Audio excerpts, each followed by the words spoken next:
ابھی الحمدللہ ہمارا کوئز کمپلیٹ ہو گیا. آخر میں ہم دعائیں جو ہم نے آج تھوڑی سی کور کی ہیں وہ ضرور ہم دیکھ لیں گے لاسٹ میں ٹائم میں انشاءاللہ اگر ہمیں اجازت دے اور برکت ہو ہمارے ٹائم میں. بسم اللہ کرتے ہیں. پھر سورۃ الفاتحہ. سورۃ الفاتحہ جو ہے یہ نماز کا رکن ہے. عبادہ بن صامت رضی اللہ عنہ سے روایت ہے کہ رسول اللہ صلی اللہ علیہ وسلم نے فرمایا جس شخص نے سورۃ فاتحہ نہیں پڑھی اس کی نماز ہی نہیں ہوئی. جس شخص نے سورۃ فاتحہ نہیں پڑھی اس کی نماز نہیں ہوئی. اور یہ صحیح بخاری کی روایت ہے. ایک اور روایت مسند احمد کی ہے. ابو ہریرہ رضی اللہ عنہ فرماتے ہیں کہ رسول اللہ صلی اللہ علیہ وسلم نے فرمایا ہر وہ نماز جس میں سورۃ فاتحہ نہ پڑھی جائے وہ ناقص ہے، ناقص ہے، ناقص ہے، مکمل نہیں. عربی کے الفاظ دیکھیے.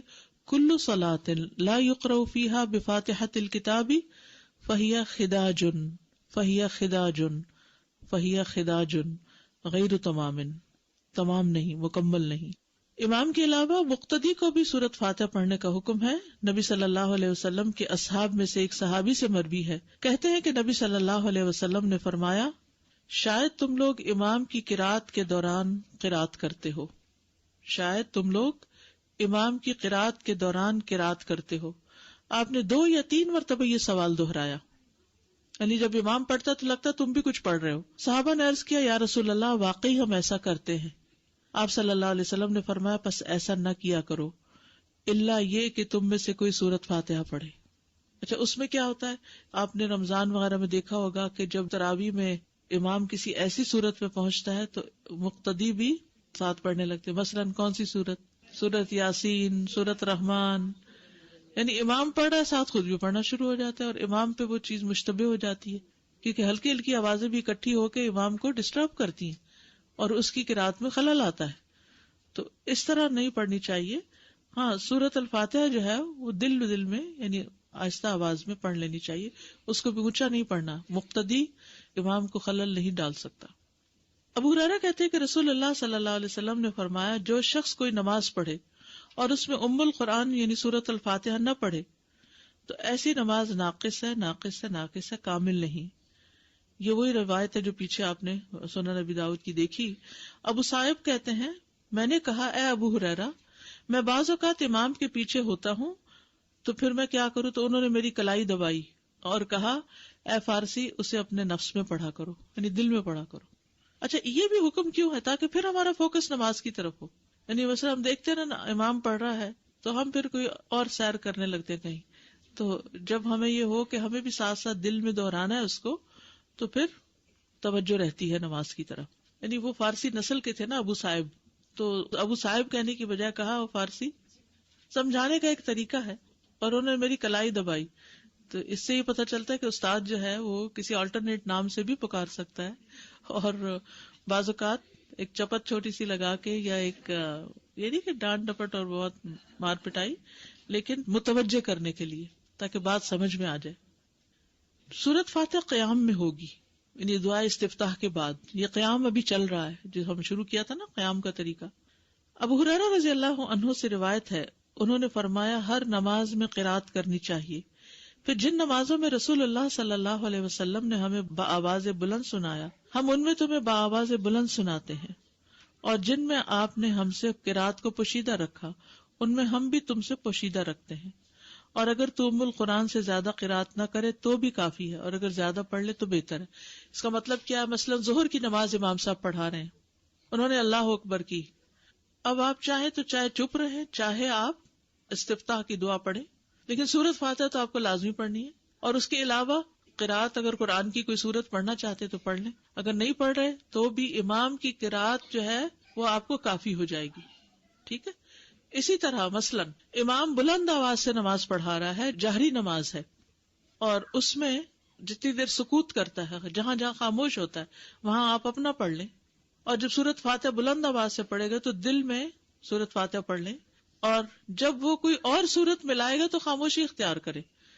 یعنی یہ نہیں کہ وہ سبح اسم ربک الاعلی پڑھ رہا ہے اور آپ ساتھ پڑھنا شروع کر دیں، یہ نہیں کریں. اس وقت آپ کیا کریں؟ خاموشی سے اس کو سنیں. اسی طرح اگر امام نماز پڑھا رہا ہے اور آپ پہنچے ہیں ذرا دیر سے تو سبحانک اللہ وغیرہ نہیں پڑھے، ڈائریکٹ سورت فاتح شروع کریں تاکہ آپ کی پوری ہو اور آپ امام کے ساتھ رکوع پہ جا سکیں. اگر آپ نے قرات کا کچھ حصہ نہیں پایا تو کوئی بات نہیں، پھر بھی آپ کی وہ رکعت پوری ہو جائے گی. سورت الفاتح کی اہمیت اور فضیلت بہت دفعہ آپ نے پہلے بھی پڑھی ہوگی، صرف یاد دہانی اس لیے کرا دیتے ہیں کہ انسان اگر سورت الفاتحہ پر بھی توجہ کر لے نماز میں تو باقی نماز میں خشوع آ جاتا ہے. آپ یہ تجربہ کر کے دیکھیے، اگر آپ نے سورت الفاتحہ کو کیچ کر لیا نا کہ اس کو غور سے توجہ سے ترجمے کے ساتھ پڑھ لیا، ترجمے کے ساتھ مرادی کے دل میں اس کا معنی دہرا رہے ہیں، تو آپ دیکھیں گے کہ آپ نماز میں ٹک جاتے ہیں، پھر نماز میں فوکس قائم ہو جاتا ہے. لیکن اگر شروع سے ہی دھیان نہیں جمع تو پھر بعد میں بھی دھیان جمانا مشکل ہوتا ہے. 7 مثانی کہا جاتا ہے سورت الفاتح کو. قرآن مجید میں آتا ہے وَلَقَدْ آتَيْنَاكَ سَبْعًا مِّنَ الْمَثَانِي وَالْقُرْآنَ الْعَظِيمِ، بلا شبہ یقیناً ہم نے آپ کو بار بار دہرائی جانے والی 7 آیتیں اور بہت عظمت والا قرآن عطا کیا ہے. یعنی سورت الفاتحہ جو ہے سب سے زیادہ قرآن کا حصہ ہم نماز میں اسی کو دہراتے ہیں. یعنی اور کوئی قرآن کا حصہ اتنا نہیں پڑھا جاتا جتنی ریپیٹیشن سورت الفاتحہ کی ہوتی ہے، نماز کے اندر بھی اور نماز کے علاوہ بھی. تو اسی لیے اس کو 7 من المثانی، دہرائی جانے والی 7 آیتیں. رسول اللہ صلی اللہ علیہ وسلم نے فرمایا اللہ عز و جل نے ام القرآن فاتحہ جیسی سورت نہ تورات میں نازل فرمائی اور نہ ہی انجیل میں، اور یہی 7 مثانی ہے. اور اللہ تعالیٰ فرماتے ہیں یہی سورت میرے اور میرے بندے کے درمیان تقسیم شدہ ہے اور میرے بندے کو وہی ملے گا جو وہ مانگے گا. کیسے تقسیم شدہ ہے؟ بہت ہی خوبصورت حدیث ہے یہ. ابو ہریرہ نبی صلی اللہ علیہ وسلم سے روایت کرتے ہیں کہ آپ نے فرمایا جس نے کوئی نماز پڑھی اور اس میں ام القرآن کی قرات نہ کی تو وہ ناقص ہے. 3 مرتبہ فرمایا، یعنی پوری ہی نہیں. ابو ہریرہ سے کہا گیا ہم امام کے پیچھے ہوتے ہیں. انہوں نے کہا اس کو اپنے دل میں پڑھ لیا کرو، کیونکہ میں نے رسول اللہ صلی اللہ علیہ وسلم سے سنا آپ فرما رہے تھے اللہ تعالیٰ نے فرمایا میں نے نماز اپنے اور اپنے بندے کے درمیان آدھی آدھی تقسیم کی ہے. اور یہاں نماز سے مراد کیا ہے؟ سورۃ الفاتحہ. اور میرے بندے نے جو مانگا وہ اس کے لیے ہے. اور اگر اوور آل اس کو لے تو نماز میں کچھ حصہ اللہ سبحانہ تعالیٰ کی تسبیح ہے، حمد ہے، اور کچھ حصہ دعا ہے. نماز کا مطلب کیا ہے؟ دعا. تو نماز میں یا ہم دعائیں مانگ رہے ہوتے ہیں یا اللہ کی تعریف بیان کر رہے ہوتے ہیں. ٹھیک ہے، تو بندہ جب اللہ کی تعریف کر چکتا ہے اور پھر اپنے لیے دعا کرتا ہے تو دعا قبول ہو جاتی ہے. جب بندہ الحمدللہ رب العالمین کہتا ہے تو اللہ تعالیٰ فرماتا ہے میرے بندے نے میری تعریف کی. جب وہ الرحمن الرحیم کہتا ہے تو اللہ تعالیٰ فرماتا ہے میرے بندے نے میری ثنا بیان کی. جب وہ مالک یوم الدین کہتا ہے تو اللہ تعالیٰ فرماتا ہے میرے بندے نے میری بزرگی بیان کی. یا فرماتا ہے میرے بندے نے اپنے معاملات میرے سپرد کر دیے. پھر جب وہ ایاک نعبد و ایاک نستعین کہتا ہے تو اللہ تعالیٰ فرماتا ہے یہ میرے اور میرے بندے کے درمیان ہے اور میرے بندے نے جو مانگا وہ اس کا ہے. بندے اور اللہ کے درمیان کیسے بتائے گا آپ میں سے کوئی؟ نعبد کیا ہے تو اللہ کے لیے ہو گیا اور نستعین ہمارے ہاں. تو یہ پرفیکٹ بیلنس ہے، درمیان میں آ کے ایک آیت میں دونوں کا حصہ اور اوپر اللہ کی تعریف اور آخر میں پھر اپنے لیے سب دعائیں. اور جب اہدنا الصراط المستقیم صراط الذین انعمت علیہم غیر المغضوب علیہم ولا الضالین کہتا ہے تو اللہ فرماتا ہے یہ میرے بندے کا ہے اور میرے بندے کے لیے ہے جو اس نے مانگا. پھر ہدایت کیسے نہیں ملے گی؟ انشاءاللہ ہدایت ملے گی کیونکہ اللہ نے وعدہ کر لیا. اب آپ دیکھیے اگر ہم نے اللہ کی تعریف کی اور ہمیں سمجھ نہیں آئی ہم نے کیا کیا، ایسے ہی بس تعریف کر گئے اور دعا مانگتے وقت ہم تھوڑے سے متوجہ ہو گئے تو پھر ہم کیا کر رہے ہیں؟ تو سورۃ الفاتحہ کی ایک خوبی یہ ہے کہ یہ اللہ اور بندے کے درمیان تقسیم ہے. سفیان کہتے ہیں مجھے یہ روایت علاء ابن عبد الرحمن بن یعقوب نے سنائی. میں ان کے پاس گیا، وہ گھر میں بیمار تھے. میں نے ان سے اس حدیث کے بارے میں سوال کیا اور انہوں نے مجھے یہ سنائی. یہ جو عربی کے اس کے الفاظ ہیں مجھے بہت ہی اچھے لگتے ہیں. جو اللہ تعالیٰ کا جواب آتا ہے فَإِذَا قَالَ الْعَبْدُ الْحَمْدُ لِلَّهِ رَبِّ الْعَالَمِينَ قَالَ اللَّهُ تَعَالَى حَمِدَنِي عَبْدِي وَإِذَا قَالَ الرَّحْمَنُ الرَّحِيمُ قَالَ اللَّهُ تَعَالَى أَثْنَى عَلَيَّ عَبْدِي وَإِذَا قَالَ مَالِكِ يَوْمِ الدِّينِ قَالَ مَجَّدَنِي عَبْدِي هَذَا بَيْنِي وَبَيْنَ عَبْدِي وَلِعَبْدِي مَا سَأَلَ. اب سورۃ الفاتحہ کی قراءت کا طریقہ کیا ہے، کیسے پڑھی جائے؟ ایک ایک آیت کو وقف کر کے پڑھنا.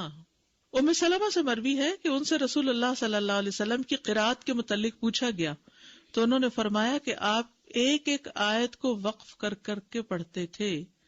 پھر انہوں نے سورۃ الفاتحہ کی پہلی 3 آیات کو توڑ توڑ کر پڑھا. یعنی توڑ توڑ کے یعنی کہ آیت بیچ میں توڑ دی بلکہ ہر آیت پہ وقف کیا. بسم اللہ الرحمن الرحیم الحمد للہ رب العالمین الرحمن الرحیم مالک یوم الدین. اور پھر کہتی ہیں کان یقطع قراءتہ آیتن آیتن کہ نبی صلی اللہ علیہ وسلم ایک ایک آیت کو وقف کر کے پڑھتے تھے. پھر آپ صلی اللہ علیہ وسلم الفاتحہ پڑھتے, آپ اس کی ایک ایک آیت الگ الگ کر کے پڑھتے, بسم اللہ الرحمن الرحیم پڑھتے, پھر رک جاتے, پھر الحمدللہ پڑھتے, اور پھر باقی بھی اسی طرح آخر تک. اسی طرح آپ کی تمام قرات تھی. آپ آیات کے اختتام پر رک جاتے اور ایک آیت کو دوسری سے ملا کر نہیں پڑھتے. کبھی نبی صلی اللہ علیہ وسلم مالک یوم الدین کی جگہ ملک یوم الدین بھی پڑھتے دوسری قرات سے. کبھی آپ اس کو مالک پڑھتے اور کبھی ملک پڑھتے. استاد جماعت میں امام کے پیچھے پڑھنے والی ہے تو سورہ فاتحہ پڑھ سکتے ہیں, لیکن اگر ہم ایک رکعت سمجھیے دیر سے آئے ہیں, امام نے سورہ فاتحہ پڑھ لی اور دوسرے سورت کی قرات شروع کر دی, تو اس سلسلے میں اگر ہم اس میں بھی دل میں پڑھ کے جوائن کر لیں. جی ہاں, دل میں پڑھ سکتے. دل میں پڑھنا مطلب پھر ہونٹ نہیں ہلیں گے اس میں, نہ بھی ہلکے ہلکے تو ہلیں گے, آواز سے نہیں پڑھیں گے. جیسے ہم گھر میں نماز پڑھ رہے ہیں, اگر ظہر کی نماز ہے اس میں ہم اگر تھوڑی سی اونچی آواز میں جسٹ ٹو کیپ اٹینشن پڑھ سکتے ہیں گھر میں ہلکی سی اونچی آواز میں. آگے آ رہا ہے ویسے مسئلہ. جی, جہری نمازیں جو ہیں ان میں اگر عورت گھر میں اونچی آواز سے پڑھتی ہے تو یہ مستحب ہے, یعنی پڑھ سکتی ہے.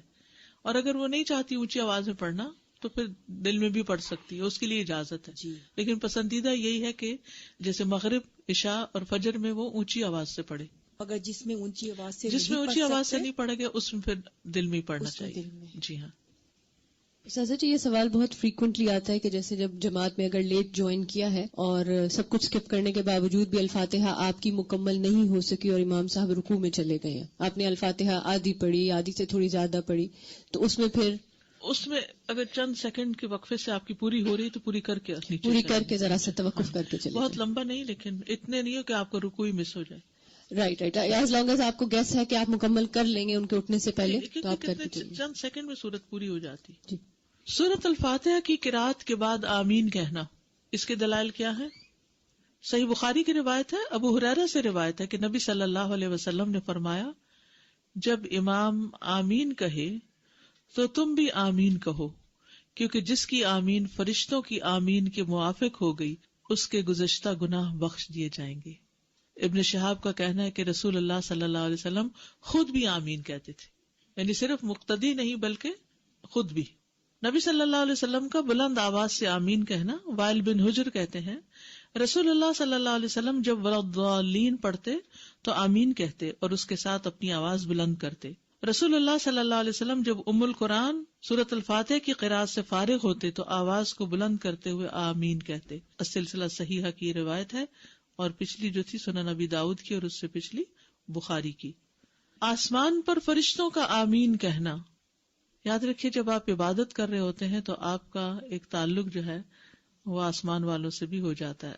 ابو ہریرہ رضی اللہ عنہ سے روایت ہے کہ رسول اللہ صلی اللہ علیہ وسلم نے فرمایا, جب تم میں سے کوئی آمین کہتا ہے تو آسمان پر فرشتے بھی آمین کہتے ہیں. اگر دونوں کی آمین ایک دوسرے سے مل جائے تو اس نمازی کے تمام گناہ بخش دیے جاتے ہیں. یعنی اتنا فائدہ ہے. آمین بھی ایک طرح سے دعا ہی ہے. آمین کا معنی کیا ہے؟ اللہم استجب, اے اللہ قبول کر لے جو دعا ہم نے کی ہے. یعنی امام آمین کہہ رہا ہوتا ہے, فرشتے آمین کہہ رہے ہوتے ہیں, مقتدی آمین کہہ رہے ہوتے ہیں. سب مل کے کیا چاہتے ہیں کہ جو ہم نے مانگا ہے وہ ہمیں مل جائے. اگر انسان اس وقت تصور ہی کر لینا کہ اس وقت فرشتے بھی آمین کہہ رہے ہیں اور امام بھی اور سارے مقتدی بھی اور میں چپ کر کے کھڑا ہوں, تو سب سے الگ ہو گیا. ابو ہریرہ سے روایت ہے کہ رسول اللہ صلی اللہ علیہ وسلم نے فرمایا, جب تم میں سے کوئی آمین کہتا ہے تو آسمان پر فرشتے بھی آمین کہتے ہیں. اگر دونوں کی آمین ایک دوسرے سے مل جائے تو اس نمازی کے تمام گناہ بخش دیے جاتے ہیں. صحابہ کا جہری نمازوں میں اونچی آمین کہنا. جہری کا مطلب ہوتا ہے جو لاؤڈ پڑھی جاتی. امام کا بآواز بلند آمین کہنا. عطا رحمہ اللہ بیان کرتے کہ آمین ایک دعا ہے. ابن زبیر رضی اللہ عنہما اور ان کے مقتدیوں نے اتنی زور سے آمین کہی کہ مسجد گونج اٹھی. اور اب بھی آپ نے جمعے وغیرہ کو سنا ہوگا کہ کس طرح پوری مسجد میں آواز گونج جاتی ہے. ابو ہریرہ اپنے امام کو کہا کرتے تھے کہ مجھے آمین سے محروم نہ کرنا. اگر مل کے کہہ رہی ہے تو کوئی حرج نہیں. جی ہاں. نافع کہتے ہیں کہ ابن عمر رضی اللہ عنہما آمین کہنے کو کسی صورت نہیں چھوڑتے تھے، بلکہ دوسروں کو بھی اس کے متعلق ترغیب دیا کرتے تھے، اور میں نے آمین کے متعلق ان سے اچھے کلمات سنے. بلکہ اس کے اوپر ایک حدیث بھی ہے، اس وقت میرے سامنے نہیں، کہ جس میں کوئی صحابی روایت کرتے ہیں کہ انہوں نے صف میں پیچھے سے آمین کی آواز سنی کسی خاتون کی. اچھا، لیکن اس میں جلد بازی نہیں کرنی. امام آمین کہے تو پھر آمین کہنی ہے آپ نے. نبی صلی اللہ علیہ وسلم نے فرمایا جب امام آمین کہے تو تم بھی آمین کہو، کیونکہ جس کی آمین فرشتوں کی آمین کے ساتھ مل گئی اس کے پچھلے تمام گناہ بخش دیے جائیں گے. جی ساتھ ہی کہیں گے نا، امام آمین کہے تو یعنی یہ نہیں کہ اس سے پہلے ہی جی ابھی ان کا دعا لین نہیں ہوتا تو لوگ آمین کہہ دیتے ہیں. یہ نہیں ہونا چاہیے. اصل میں کسی بھی چیز کو جب ایگو کا مسئلہ بنا لیا جاتا ہے نا تو مسئلہ کبھی حل نہیں ہوتا. اگر ایگو کا مسئلہ نہ ہو، دلائل سامنے ہو، تو انسان کہتا ہے یہ چیز بہتر ہے میرے لیے، میں یہ لے لیتا ہوں. جیسے بازار آپ کچھ چیز لینے کے لیے جاتے ہیں، ایک چیز لیتے ہیں اور تھوڑا آگے جاتے ہیں اس سے بہتر نظر آتی ہے، تو آپ کیا یہ نہیں کرتے کہ پچھلی والی واپس کر دیتے ہیں وہیں کھڑے کھڑے، اور جو دوسری والی ہے وہ گھر لے آتے ہیں، کیونکہ آپ کو دوسری زیادہ کنوینئنٹ، زیادہ بہتر، زیادہ فائدے کی، زیادہ دیر پا لگ رہی ہے. زندگی کے ہر معاملے میں ہم یہی کچھ کرتے ہیں، لیکن دین کے معاملے میں ریجڈیٹی اور ایگوئسٹک اپروچ جو ہے اس کی وجہ سے ہم مسئلے سالو نہیں کرنے چاہتے. آمین کی اہمیت. آمین کہنے پر فرشتے تو جواب دیتے ہی ہیں، آمین کہنے پر اللہ کا جواب دینا. صحیح مسلم کی روایت ہے، ابو موسیٰ رضی اللہ عنہ نے کہا کیا تم نہیں جانتے کہ تمہیں اپنی نماز میں کیسے کہنا چاہیے؟ رسول اللہ صلی اللہ علیہ وسلم نے ہمیں خطبہ دیا، آپ نے ہمارے لیے ہمارا طریقہ واضح کیا اور ہماری نماز ہمیں سکھائی. آپ نے فرمایا جب تم نماز پڑھو تو اپنی صفوں کو سیدھا کرو، پھر تم میں سے ایک شخص تمہاری امامت کرائے. جب وہ تکبیر کہے تو تم تکبیر کہو، اور جب وہ غیر المغضوب علیہم ولا الضالین کہے تو تم آمین کہو، اللہ تمہاری دعاؤں کا جواب دے گا.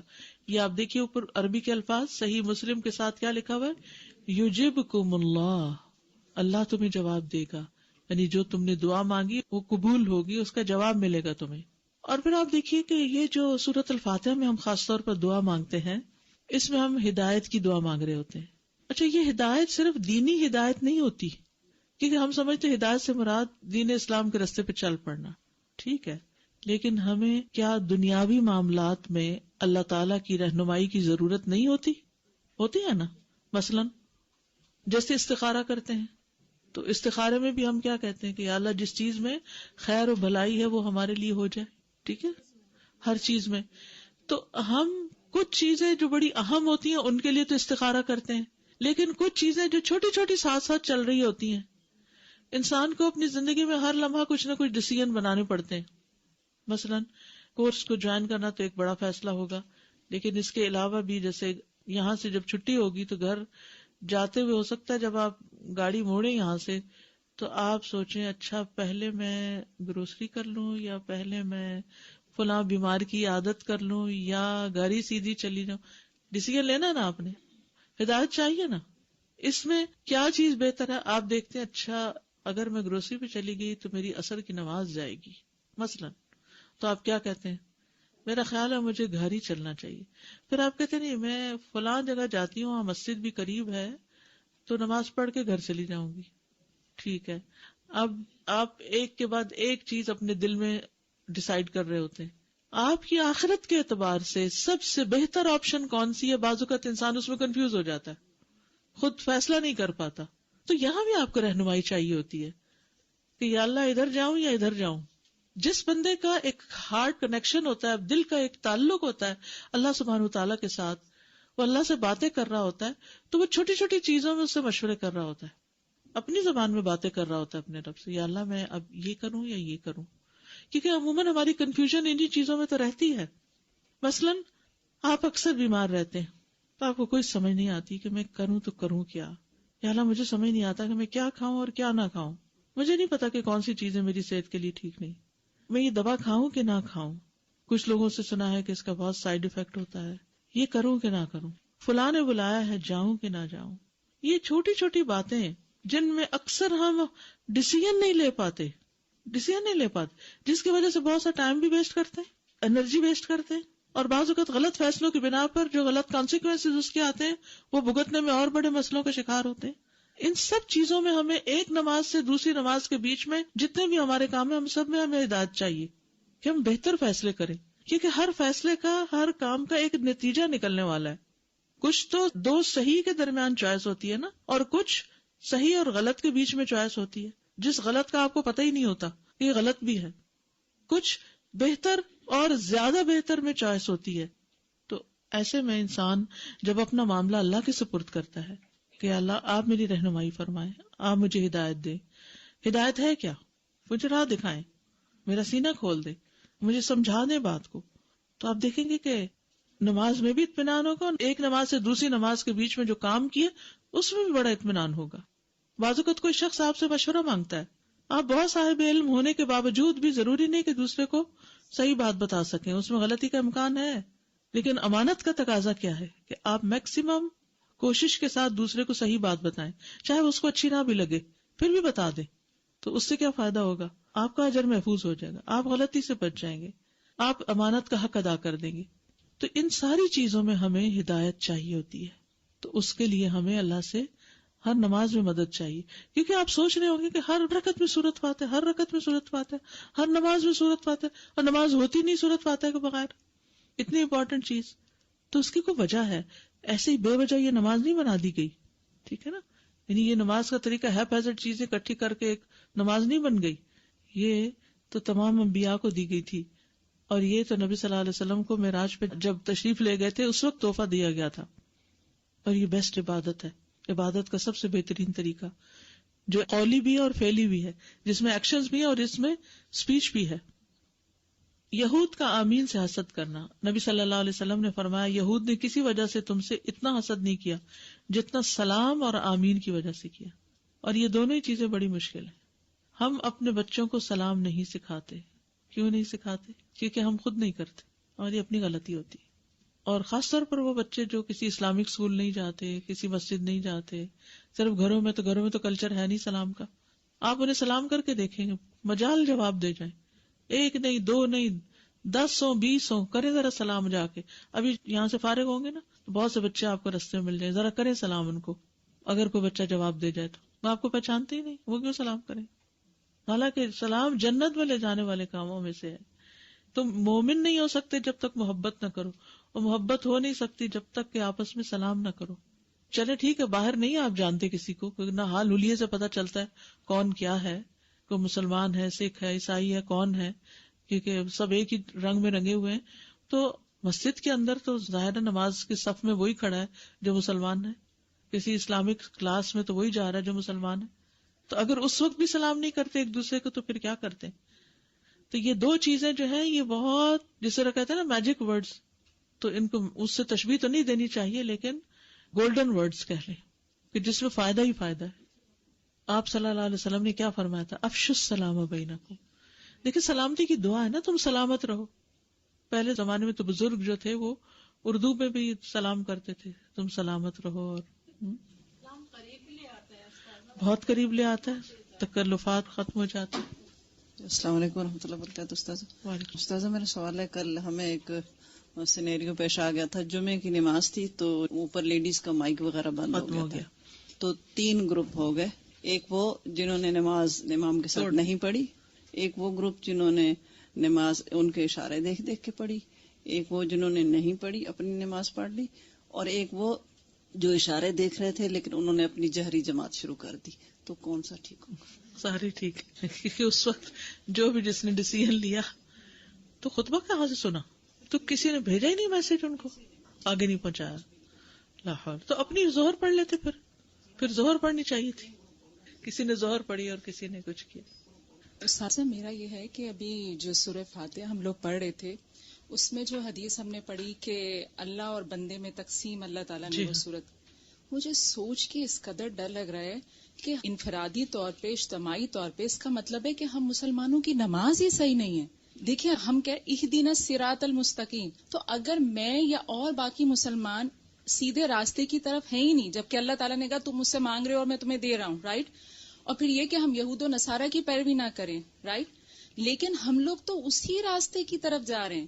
تو اس کا مطلب ہے ہماری تو نماز مین، جو میں اس وقت مستقل یہی سوچ رہی ہوں کہ ہماری تو سورہ فاتحہ میں وہ روح ہی نہیں ہے، وہ دعا ہی نہیں ہے.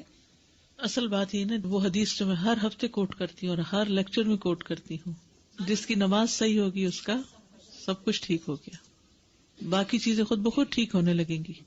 استاذہ ایک کوشچن ہمیشہ مجھے کنفیوز کرتا ہے، جیسے جب سورہ فاتحہ پڑھتے باقی سب چیزیں ہم نے امام کے پیچھے رہنا ہے، بعد میں کرنا ہے، تو کیا سورہ فاتحہ ان کے ساتھ ساتھ پڑھنا ہے تبھی تو ہم آمین دل کہیں میں گے؟ پڑھتے رہے ساتھ ساتھ. بھی چلو، اور الحمدللہ سمجھ میں آیا کہ مقتدی کو جہر نہیں کرنا چاہیے، قرأت ہو رہی ہے تو اس کا نقصان اور ڈسٹرب ہوگا وغیرہ وغیرہ. لیکن جیسے عام زندگی میں جب تکبیر ہوتی ہے اور بہت سے لوگ ہیں تو دھیمی دھیمی آواز سے مجھے تکبیرات آپ کی ہوتی ہے، سبجیکٹ چینج ہونے کا وغیرہ، تو ہم بھی کہنے لگتے ہیں اللہ اکبر اللہ اکبر لا الہ الا اللہ. قدرتی طور پہ جیسے ساتھ، تو یہ بھی غلط ہے. یہاں نہیں، اگر ویسے کوئی فوکس کی بات نہیں ہے تو خیر ہے، کوئی نہیں، اس میں اتنی بڑی بات نہیں بس کہہ سکتے.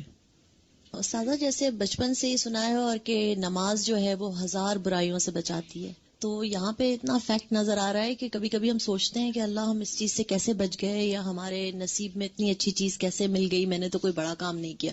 مگر جب ہم نماز کے عادی ہوتے ہیں، اور آئی تھنک لاشعوری طور پہ بھی جب ہم الحمد اتنی کثرت سے بچپن سے پڑھ رہے ہوتے ہیں، تو اللہ تعالیٰ ہمیں ایسی ایسی جگہوں سے نوازتا بھی ہے اور ایسی ایسی جگہوں سے بچاتا ہے کہ کبھی کبھی ایسا لگتا ہے کہ کوئی بیک اپ ہے آل دا ٹائم آپ کے ساتھ، کانسٹنٹ آپ کو واچ کر رہا ہے اور آپ کو مطلب صحیح رستے پہ لے جا رہا ہے. تو اس کی برکتیں بہت فیل ہوتی ہیں نماز میں، اور پھر اب جب اس طریقے سے سوچ کے اور پڑھیں گے تو انشاءاللہ تعالی مزید گائیڈنس کی فیلنگ آئے گی. لوگ چاہتے ہیں کہ کوئی ان کو ٹپ بتا دی جائے کہ بس ایک گولی وہ کھائیں اور خوشبو شروع ہو جائے.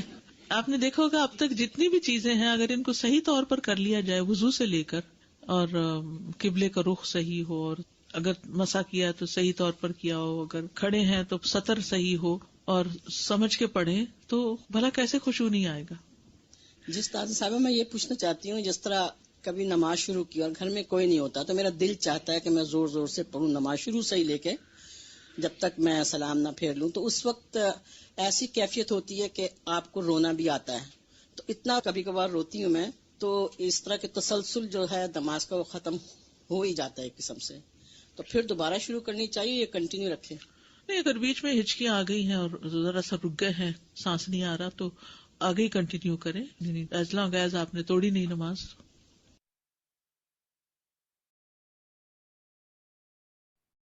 اعوذ باللہ من الشیطان الرجیم، بسم اللہ الرحمن الرحیم. چلیں انشاءاللہ تھوڑا سا ہم کوئز بھی دیکھ لیتے ہیں، اور بہت امپورٹنٹ سبجیکٹ تھا، اور الحمدللہ کافی سارے کنفیوژن جو تھے وہ لوگوں کے ڈسکشن سے ہی آپ لوگوں کے دور ہو گئے ہوں گے. بسم اللہ کرتے ہیں کوئز کی طرف. کیا امام کے پیچھے مقتدی بھی سورہ فاتحہ پڑھے گا؟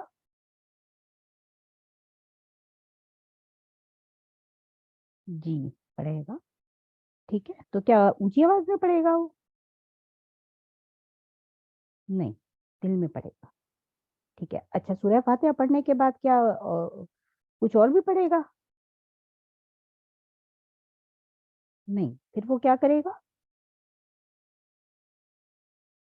سنے گا. ٹھیک ہے، جو امام کی لسن کرے گا. ٹھیک ہے. بہت سے لوگ آپ نے دیکھا ہوگا تراویحوں میں خود بھی پڑھنا شروع کر دیتے ہیں اونچی اونچی آواز میں. کتنا زیادہ یہ دیکھنے کو ملتا ہے وہاں پر. تو سبحان اللہ. چلیں آگے چلتے ہیں. نماز میں سورہ الفاتحہ کی تلاوت کس طرح کرنی چاہیے؟ اچھا، یہ تو ہو گیا کور.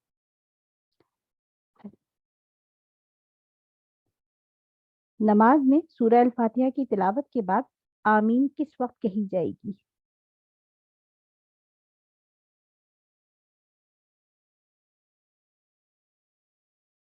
امام کے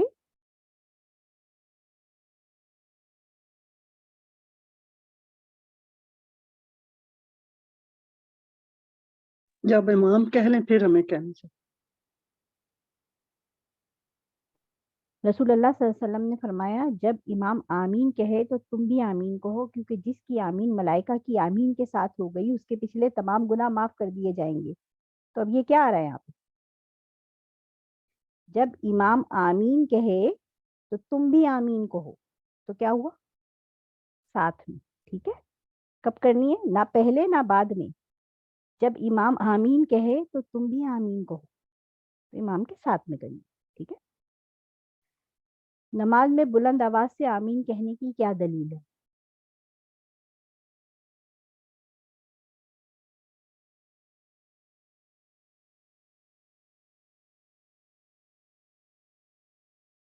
کوئی حدیث آپ لوگوں کو یاد ہے؟ ٹھیک ہے، دیکھ لیتے ہیں. سیدنا ابو ہریرہ رضی اللہ تعالیٰ عنہ کہتے ہیں جب رسول اللہ صلی اللہ علیہ وآلہ وسلم ام القرآن یعنی سورہ فاتحہ کی قرأت سے فارغ ہوتے تو آواز کو بلند کرتے ہوئے آمین کہتے. تو یہ ہمارے پاس اس کی دلیل ہے. سلسلہ حدیث صحیح ترقی البانی 464 حدیث نمبر 65. ٹھیک ہے. اچھا یہیں تک تھا. ہاں چلیں 2-3 سوالات اور یہ ہیں کہ اگر ہم کانسیپٹ کلیئر کرنے کے لیے ہمیں سورہ فاتحہ اگر رکعت ختم ہونے والی ہو رہی ہے اور ہم پہنچ گئے نماز میں تو ہم سورہ فاتحہ پڑھ لیں گے. ٹھیک ہے. اور پھر ہمیں رکوع بھی مل گیا تو رکعت ہو گئی، تو ایک رکعت مانی جائے گی. جی ٹھیک ہے. ہمیں اگر سورہ فاتحہ مل گئی ہے، ہم نے پڑھ لی ہے سورہ فاتحہ، تو ہماری ایک رکعت کاؤنٹ ہو جائے گی. بغیر سورہ فاتحہ کے نماز نہیں ہے. ٹھیک ہے. ہاں تو سورہ فاتحہ پڑھنی ضروری ہے. صحیح، کیونکہ وہ ابھی استاذہ نے یہ کہا نا کچھ ہی سیکنڈ لگتے ہیں، تو سورہ فاتحہ پڑھ لیں، اس کے بعد آپ رکوع میں چلے جائیں. آگے ایک اور سوال یہ تھا، اور کوئی ذہن میں سوال ہے تو کائنڈلی آپ لوگ سب پوچھ سکتے ہیں. 103 ہو رہا ہے. اچھا ٹائم. دعاؤں کا ٹائم. دعا پھر ہم لوگ نیکسٹ ویک کر لیں. 3 دعائیں تھی میں ہوم ورک میں دینا چاہ رہی تھی آپ لوگوں کو. 2-3 سوال اور ہیں. اچھا ایک یہ کہ جب ہم سر کا مسح کرتے ہیں، مسح کی طرف آتے ہیں، جب ہم سر کا مسح کرتے ہیں کیا جڑوں میں پانی جانا ضروری ہے وضو میں؟ نو، وہ غسل میں ہوگا. ٹھیک ہے. جب وہ حدث اکبر ہوگا تو وہ غسل میں ہم نے پھر جڑوں میں پانی ڈالنا. ٹھیک. آگے چلتی ہوں دعا کی طرف.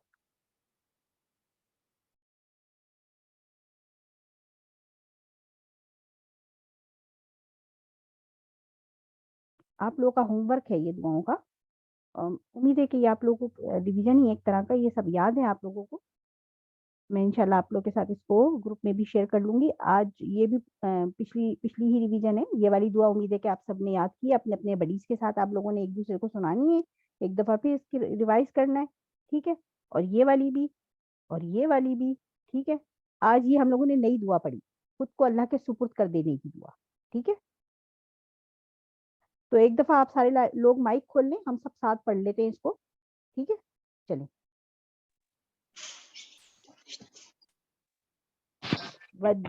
وجهت وجهي للذي فطر السماوات والأرض حنيفا وما أنا من المشركين إن صلاتي ونسكي ومحياي ومماتي لله رب العالمين لا شريك له وبذلك وأنا أول المسلمين. اللهم أنت الملك لا إله أنت ربي وأنا عبدك ظلمت نفسي واعترفت بذنبي فاغفر لي ذنوبي جميعا إنه لا يغفر الذنوب إلا أنت. الحمدللہ. بارک اللہ فیکی. چلیے پھر انشاءاللہ یہیں پر ہی ہم اپنے لیسن کو کنکلوڈ کرتے ہیں. سبحانک اللہم و بحمدک اشہد ان لا الہ الا انت استغفرک و اتوب الیک. السلام علیکم و رحمۃ اللہ وبرکاتہ. وعلیکم السلام ورحمۃ اللہ وبرکاتہ.